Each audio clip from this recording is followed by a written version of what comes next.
មិនត្រូវរីឆ្កោតែ$50ទេមួយខែនិយាយពីជីសរ៉េងរ៉ូវើឡាន10 20ម៉ឺនផ្ទះនៅសុទ្ធតែវិឡាបងប្អូនប្រាក់ខែ95ហូបតានេះ5រាល់ថ្ងៃឆ្ងល់ទេឆ្ងល់អត់បើឆ្ងល់ហូរមួយមកអញនិយាយពីអ៊ំសែនមិនក៏សួរតែគាត់ខុសអីវីអម៉ែអត់ដឹងម៉ែខយទេអូបងប្អូនចាំឆ្លើយគាត់ដឹងតិចមើលអ្នកណាគេស៊ីបាយវត្តកាពីមុនអ្នកណាគេឲ្យប៉ូលីសវាយលោកអ្នកណាគេលក់ប្រឆាវត្តទៅ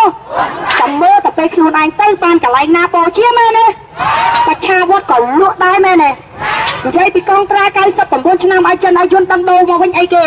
កាប់ភ្លើងហើយកភ្លើងយកមកធ្វើអីយកមកទុកបាញ់រាជខ្មែរទៀតមែនអត់ធន់ទៀតទេមែនទេ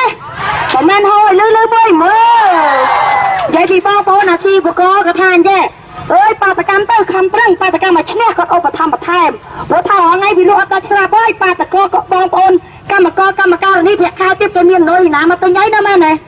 តែជួទេអស់លុយតែយើងចឹងតែបាតកម្មឈ្នះប្រាក់ខែខ្ពស់ទិញរាល់ថ្ងៃហ្នឹងមែនទេ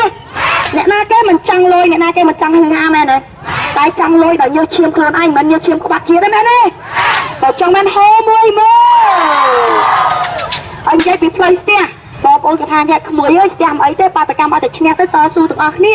ផ្លូវហ្នឹងមិនបាតកម្មក៏ស្ទះដែរធ្វើឲ្យជាប់ហ្នឹងមែនទេ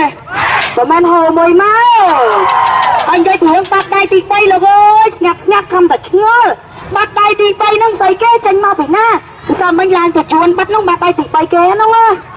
នទេបងប្អូនហូរស្រស់គ្នាមួយមើលចាំហូរឆ្លងកាយបងប្អូនពលករនៅស្រុកគេមួយណាក់ពួកគាត់ទេអញ្ចឹងយើងធ្វើបាតកម្មពួកគាត់ចូលរួមជួយលើកទឹកចិត្តយើងមកធ្វើក្នុងស្រុកយើងវិញមែនទេអីឲ្យបងប្អូនខ្មែរយើងចំណាក់ស្រុកទៅជាយន្តហូរចូលខុសច្បាប់ពេញប្រទេសមែនទេវាមិនសមបីតែផ្ទះប្រជាពលរដ្ឋយកអត្រាតឈូខ្ទេចខ្ទីអស់លីលោកបរិយកលាបឹងកាក់ជាដើមមែនទេមិនសមទេលោកឲ្យលោកអញ្ចឹងឲ្យសួរតែខ្លួនឯងខុសអីអត់ចេះខ្មាស់គេអមអូយស្អីគឺគាត់អាលាក់មួយមើលអូយខ្មាស់គេណាមិនត្រឹមតែគម្រាមគេមិនខ្លាចទេឥឡូវយកបលាលួចទៅពត់ផ្ទះខ្លួនឯងមើលតែគុកអីហ្នឹង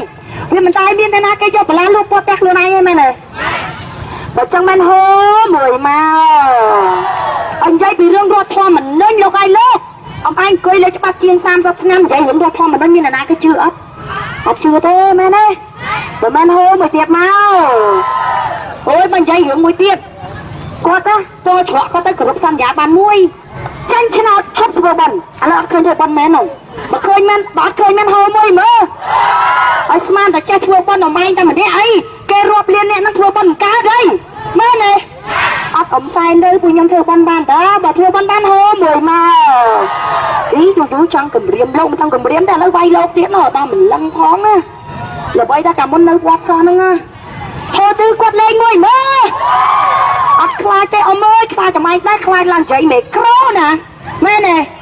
ហូរលើកទឹកចិត្តខ្លួនឯងមួយមើលបងប្អូនអើយខ្លាចគេគម្រាមអត់នោះខ្លាចអត់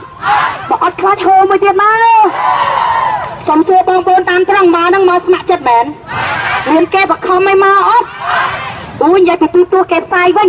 ចូលរួមរាប់សែននាក់សឹងតែកន្លះលាននាក់នឹងគេផ្សាយចូលរួមប្រហែលណា5000នាក់វាមិនសមអត់មានខ្វះណៃទេមើលឃើញដែរតាមមិនក៏បន្លំទៀតព្រោះគាត់ស៊ីស៊ូមួយក៏ចូលបបានឥឡូវចាញ់បន្លំរឿងទួលលេខមនុស្សចូលរួមទៀតមែនទេហូរឌឺលេងមួយមើលគាត់ថាអញ្ចឹងក្មួយអើយចេះ